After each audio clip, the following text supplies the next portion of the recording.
in a forgotten corner of the African savanna, where the wind still whispered the names of long-dead kings and the trees hummed with ancestral voices.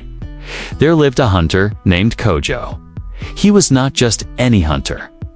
From the age of 9, he could read the wind, speak to birds, and track an antelope through the driest brush like he was born from the very soil. His name was sung by mothers to their children and praised by elders when talking of the village's strength. But what no one saw what lay buried beneath the strength in his arms and the quiet in his voice was the storm growing around him. 4. Kojo had a brother Tambo, older, bitter. Jealous. Tambo had watched Kojo rise in the eyes of the village, favored by the chief, loved by the women, and respected by the gods. While Tambo tried and failed, Kojo succeeded without seeming effort. And though Kojo shared everything, his meat, his praise, his smile, Tambo's heart remained cold. Then came the prophecy. An old shaman, near death, spoke it in a croaking whisper before he returned to the soil. A brother will raise his hand. Blood will cry. One will fall into shadow, and one will rise into light. The forest will take. The forest will return. And love, unexpected, will rewrite destiny. Most dismissed the words.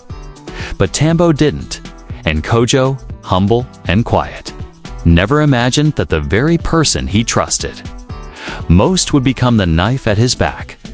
This is the story of how betrayal broke a hunter, and how love, fierce and unexpected, stitched him back together. The sun was still climbing when Kojo and Tambo walked beyond the village's last hut, each with a spear slung across their back and a pack of roasted yam tied at the hip. They moved in silence, the tension between them masked by the rhythm of their boots in the dirt. The elders had granted them permission to hunt the legendary black lion, rumored to roam the Valley of Thorns, a dangerous, forbidden land. It was said to be cursed, sacred, a place where spirits whispered and mortals vanished, but also a place where fortunes were made and names were remembered. Kojo, with his usual calm, carried only what he needed: a bow, a knife, a charm his mother had given him. Tambo, behind him, clenched his jaw so tight it could have cracked stone. They passed under the shadow of baobab trees that had stood for centuries. Kojo paused before one, laying a hand on its rough bark. "This tree," he said, "saw the first drum carved. If you listen closely, it remembers." Tambo didn't respond. His hand rested near his blade. They reached the edge of the Valley of Thorns by midday. Thorns longer than fingers tangled across the path, and strange animal cries echoed through the trees. A vulture circled above them, its wings casting fleeting shadows on the ground. "Let's rest here," Kojo suggested, kneeling to untie his yam. "We'll enter before sunset." Tambo's voice was flat. "I don't want to waste time." Kojo looked up, sensing the coldness. "We've traveled far. Let's eat. The lion will wait." But Tambo wasn't looking at the forest. He was looking at Kojo, at the back of his brother's neck, at the knife he had hidden in his boot, at the weight of envy that had grown over the years like rot beneath a healthy tree. Kojo never saw it coming. He turned to offer Tambo a piece of yam when the butt of a spear slammed into the side of his head. Darkness rushed in like water. His body crumpled and the earth rose to meet him. His last thought before consciousness fled was of their mother, and the red bead she had tied to his wrist when he was a boy. When Kojo awoke, blood crusted his brow. His hands were tied behind his back with vine. And he was no longer near the trail. He was at the edge of a cliff. The wind howled around him. Far below, the forest stretched endlessly, green and ancient. Tambo stood above him, his face unreadable. "You should have stayed in the village," Tambo said quietly. "You were never meant to be more than me." Kojo opened his mouth, but no words came. Tambo stepped back and kicked. Kojo fell. The world spun. A storm of leaves and rock and wind. Branches tore his skin. Stones cracked his bones. Then, nothing. Only darkness. Only silence. Only the forest. ... Watching. Kojo lay still, buried under silence. His body battered and broken. Time lost meaning. His ears rang, his breath came in short gasps, and pain pulsed through every limb like waves crashing against a drowning man. Above him, the trees swayed, ancient and knowing, their thick canopies shielding him from the burning sun. But the forest was not empty. Eyes watched, ears listened, and feet approached. She moved like smoke, graceful, quiet, with a presence that made even the birds pause. Mid-flight. Her name was Liana. Few had seen her and lived to speak of it. Some said she was a spirit, born of moonlight and river mist. Others claimed she was a healer exiled by the gods, roaming the forest in eternal solitude. The truth was deeper. She found Kojo, half buried in leaves, bloodied and unmoving. For a long moment, she just stared. The forest whispered to her. He was not ordinary. He was chosen. Broken, yes. Betrayed, certainly. But still burning with a light she recognized, though he did not yet know he carried it. She knelt beside him, placed her fingers on his pulse, and felt the thread of life faint. Fragile, you should not be alive, she murmured. But he was. She took him, not back to a hut, nor a village, but to a clearing deep within the forest where vines cradled the sky and flowers opened even at night. Her home was not made of wood, but of woven energy and ancestral breath covered in charms, bones, feathers, and glowing stones that pulsed with forgotten magic. Kojo drifted in and out of consciousness. Fever gripped him. He fought phantoms. Saw Tambo's face again and again. Heard his mother's voice crying through the trees. But always, Liana was there. She fed him broth made from roots he couldn't name. She wiped his wounds with bitter-smelling salves. She whispered prayers that made the shadows retreat. Days passed. Then weeks. Kojo's eyes opened one evening as the sun bled through the trees in streaks of crimson. He found her sitting nearby, crushing herbs between smooth stones, her dreadlocks tied back, her skin glowing in the fire light ... Where ... Am I? He asked, his voice a rasp. She didn't look at him. Alive. Barely. Why ... Did you help me? Hugh fell from the sky. The forest doesn't let go of things, it chooses. He tried to sit up. Pain answered quickly. Lie still, she said sharply. Your ribs were cracked in 3 places. Your shoulder was out. You were poisoned spiritually. Inside, you shattered. He breathed heavily. Tambo, my brother. He ... You don't need to speak his name here, she interrupted. This place is protected. Kojo stared at her. Who are you? She met his gaze then. Her eyes were not ordinary. They glowed faintly, like coals buried beneath ash. I am the one who hears the forest before it speaks. He didn't understand it then, but something in her voice, calm, firm, eternal, wrapped around his pain like a bomb. Time became strange. Kojo grew stronger. He followed her slowly through the forest. She taught him the names of trees, not as man knew them, but as the ancestors called them. She showed him how to listen with his skin, how to feel the shift of energy before a storm. He learned how to track not just animals, but emotions, fear in birdsong, sadness in how a tree dropped its leaves, and slowly, something awakened in him. He began to dream. Strange dreams of fire, of a child crying in the rain, of a lion maid, of stars roaring into the night, of Liana weeping by a grave. He kept them to himself, but Liana watched. She knew his dreams, for she had seen them long before he arrived. Kojo asked one night, "Why do you live here?" Alone, Liana's face grew distant. I was once betrayed, too. My people were burned. My name was cursed. I came here to disappear.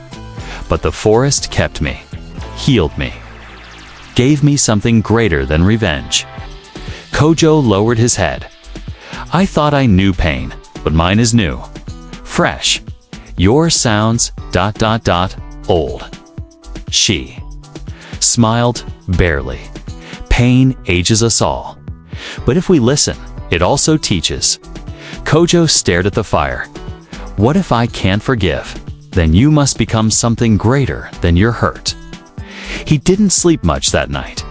In the days that followed, Liana began training him not just in healing, but in the sacred. She showed him how to make charms from roots, how to speak to the wind in riddles. She guided him to a river where the spirits lived, and he bathed in waters so cold they pulled memories from his bones. And still, the dreams continued. One night, he asked her directly, "Who are you really?" Liana sat quietly for a long time. Then she said, "I am the daughter of the woman your father once betrayed." Kojo froze. What?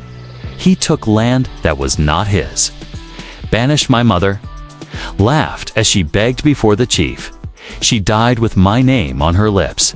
I came here to hide my rage until I found you. Kojo stood slowly. Then, why save me? Because you are not your father. And because pain must stop somewhere. Why not with us? He looked at her, the forest around them, silent, heavy with spirits. Something shifted in him. He knelt not to her but to the moment, to forgiveness, to transformation. The forest breathed, and from somewhere deep within it, the wind whispered, "It begins." The rains came hard that night. Thunder rolled across the sky like the drums of an ancient war, and lightning split the darkness into jagged white streaks. Kojo sat beneath the shelter Liana had built, watching the downpour pound the earth. His body had healed, but something deeper, his spirit remained unsteady, like a bridge half-burnt. He turned to Liana. "I want to understand. I want to become more than what I was, more than the pain." Liana didn't speak for a while. Then she nodded. "Then you must pass through the trial of the ancestors." Kojo's breath caught. He had heard whispers of it, a rite so old it predated language. A test not of strength, but of soul. A journey through memory, spirit, and blood. "Will I survive it?" he asked. She looked him dead in the eye. "Only if the ancestors believe you deserve to." The next morning, they set off. Liana led him to a part of the forest even she rarely entered.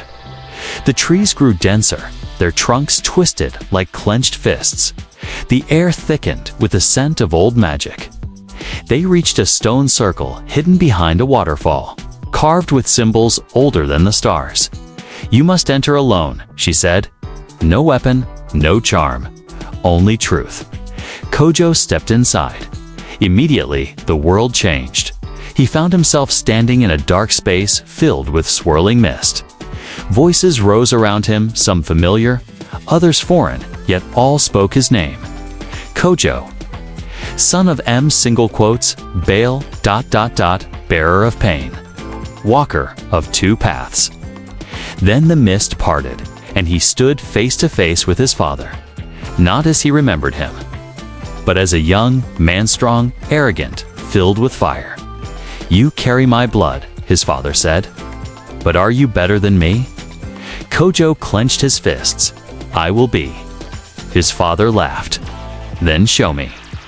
A blinding light burst, and Kojo was pulled into a memory not his, but his father's. He saw his father standing in the chief's court, proud, cruel, laughing as a woman was dragged away in tears. Kojo felt the shame, the rage, and the ache of inherited sin. He cried out. Then the vision shifted. Now he stood in a burning hut, a child screaming outside. He ran through smoke, trying to find the source, But every time he got close, the child vanished. Over and over, a voice called, "You seek to save others, but can you save yourself?" Suddenly, Kojo stood before a massive lion made of stars. Its mane shimmered with galaxies, its eyes filled with wisdom and sorrow. The lion spoke. "To be reborn, one must first die." The beast lunged. Ko didn't run. He stood his ground, arms open, eyes closed. There was no pain, only silence. When he opened his eyes again, he was back in the circle, soaked in sweat. Gasping for air, Liana stood nearby, watching him with something close to pride. "You've seen what lies behind the veil," she said, softly. Kojo nodded. "I saw the worst of me, and of him. But I also saw what I could become. You have passed." That night, they sat by the fire. Kojo turned to her. "I want to return, not for revenge or truth." Liana studied him. "The truth will hurt more than betrayal. Need to face it, and I want you beside me." Liana was silent for a long time. Then she said, "I will come." Kojo looked into the fire, his heart steady.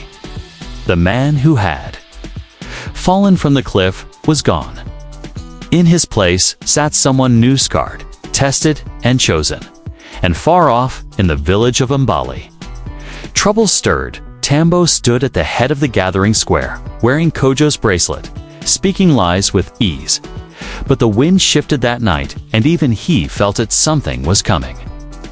Night in Mbali fell like a shroud. The moon hid behind clouds, and even the drums were silent. But in the darkness, movement stirred. A figure cloaked in shadows walked through the tall grass, silent as wind, his eyes fixed on the glowing embers. Of the village in the distance, Kojo had returned. Beside him, Liana moved with the quiet of a panther, her steps barely touching the earth. The forest had let them go, but it had not forgotten them. Kojo felt the weight of the spirits in his chest, each breath tied to the land behind him, and the past he now faced. They stopped at the edge of the clearing. Mbali looked smaller than he remembered. The huts, once warm with memory, now seemed. Foreign strangers walked paths he once knew. And at the center of it all, standing on the elder's stool, was Tambo draped in Kojo's leather hunting cloak. Wearing the red bead their mother had tied to Kojo's wrist when he was a child. Liana whispered, "He's taken everything." Kojo nodded. "He believes I am dead. Tonight, the truth will breathe again." They waited until morning, when the first rays of dawn touched the village. Kojo stepped forward. Gasps rippled through the people. A woman dropped her basket. Children ran behind huts. The drummer stopped mid-dash, beat, and Tambo turned.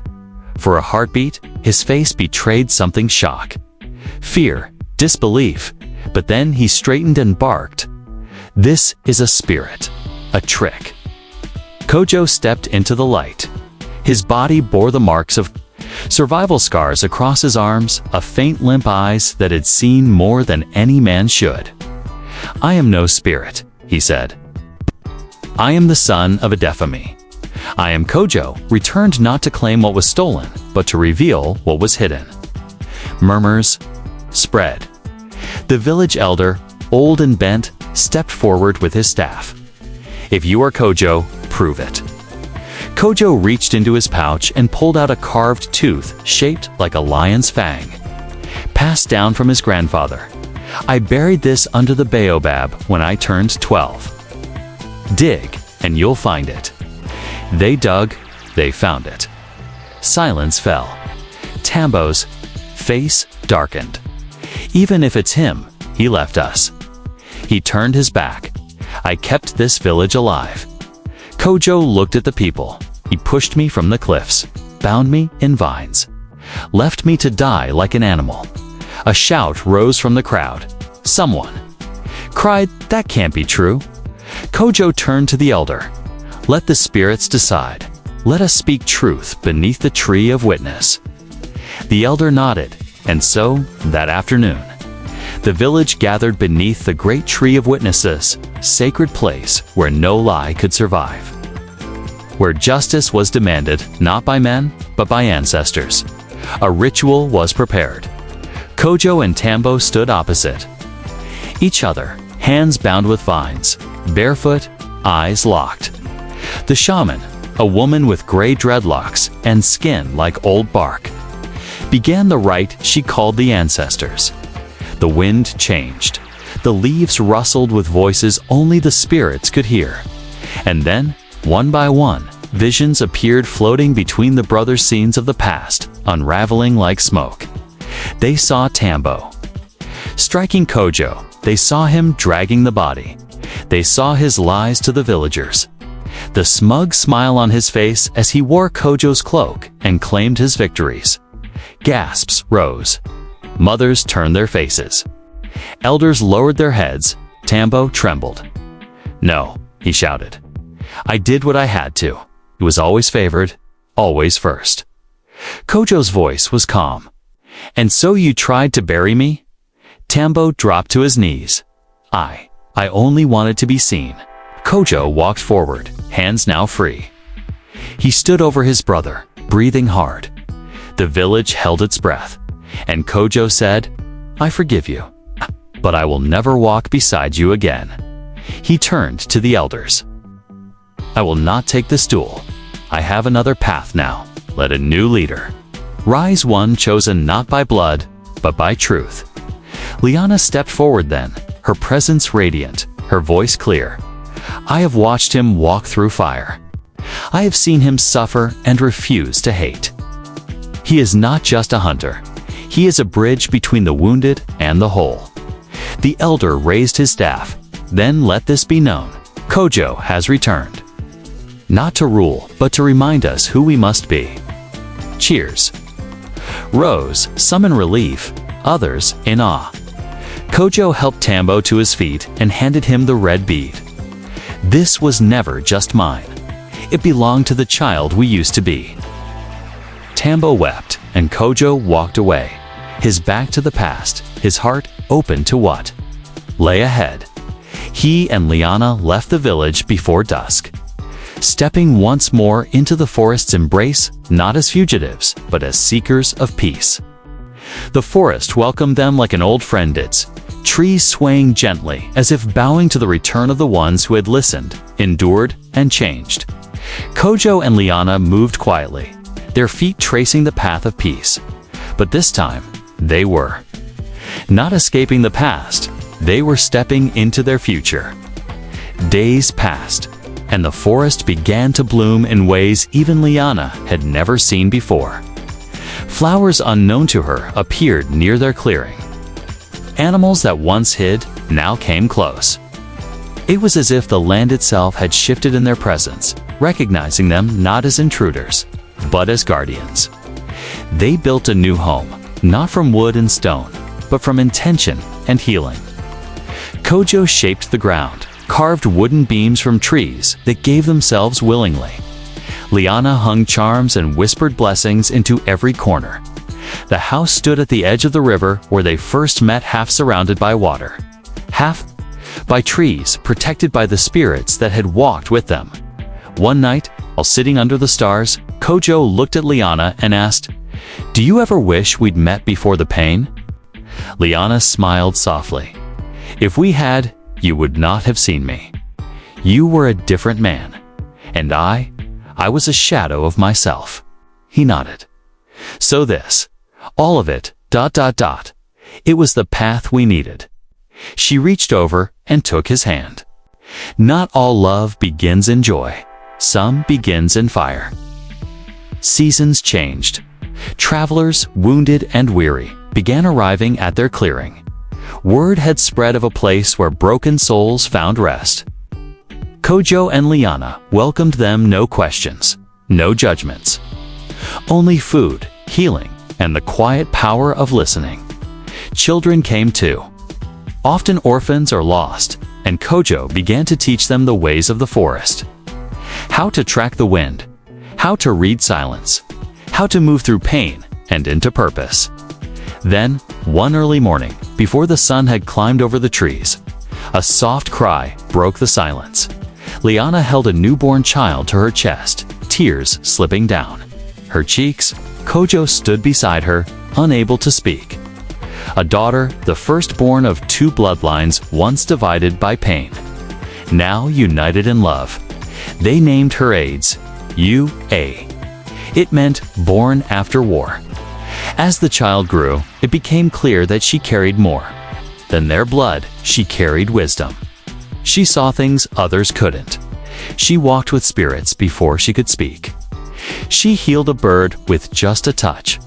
And so, the legend of Kojo and Liana grew not just of survival or revenge, but of transformation, of choosing love, even when hate seemed easier, of finding home in the very place they were once lost, and far away in the village of Mbali. People told their story to each new generation, not just of the betrayed hunter, but of the healer who gave him back his soul, and how the two built a sanctuary where broken things became whole. Forever thank you for watching The Betrayed Hunter Who Found True Love, a powerful African folktale of betrayal, healing, and redemption. If this story moved you, inspired you, or reminded you of your own journey, don't forget to like the video, share it with friends and family. Subscribe to our channel for more heartfelt African stories every week. Comment below what part of the story spoke to you most. Every tale we tell carries the spirit of our ancestors and the hope of tomorrow. Let's keep these stories alive, together. See you in the next one.